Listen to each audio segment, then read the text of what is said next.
Bryson Knox on Facebook. Do you still feel like you can take on younger competitors in skateboarding competitions? Maybe some of them, but I think there's an era of kids coming up that are really well-rounded, that are able to skate almost any terrain. And I've always been focused more on the vertical, which is the pool and the ramps. And so when it comes to a more general sense, they could destroy me for sure. Mark Webster on Facebook. As you get older, what do you do to speed up your recovery from injuries? My best answer is I get out there as quickly as possible. If I let my injury if I let it affect me and I let it drag me down and I stay off my board for too long, it's much harder to get back to it. John Grist on Facebook. Who are your favorite skateboarders? Well, one of my first heroes was Eddie Alguera, who was very progressive for his time. Steve Caballero, they're both still skating today, actually. And I really enjoy Bob Burnquist. Catherine on Twitter. What's your best memory of your skateboarding career? My best memory, besides making the first 900, was probably being on The Simpsons. Being on The Simpsons? Yeah. They drew you? They did, yeah.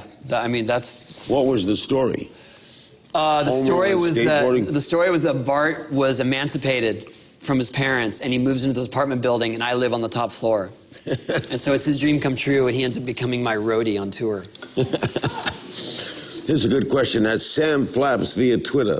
How important is the skateboard? Well, without it, we wouldn't be able to do this, obviously. I know. But we've always argued the horse to the jockey. How important is the board to the skater? I'll ask you this way. The greatest skateboard ever made with a pretty good skateboarder, an average skateboard with a great skateboarder, who would you bet on? Oh, the pretty good skateboard, yeah. You can make a skateboard maneuver however you want it to. There's different shapes that are more conducive to your style of skating, and like the board I ride is much wider than anything we actually produce because I have size 13 shoes, and I don't want kids to be riding a board that wide when their feet are tiny. So it's basically a scaled down version of what I ride.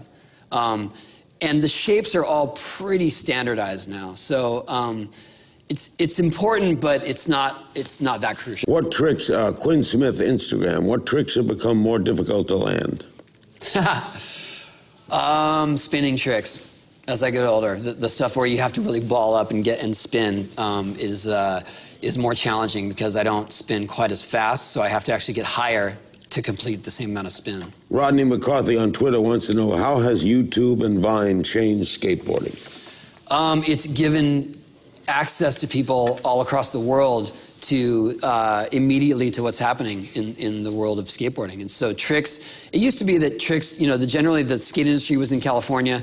If someone learned something new, you wouldn't see it for months later because that was when it was in the magazine, and by then they moved on to other things, and so people on the East Coast say we're getting this sort of delayed update. Now it's immediate. As soon as something new happens, something monumental, it's out there on the internet. Watch new episodes of Larry King Now, Monday through Thursday, on demand on Hulu and Aura.tv.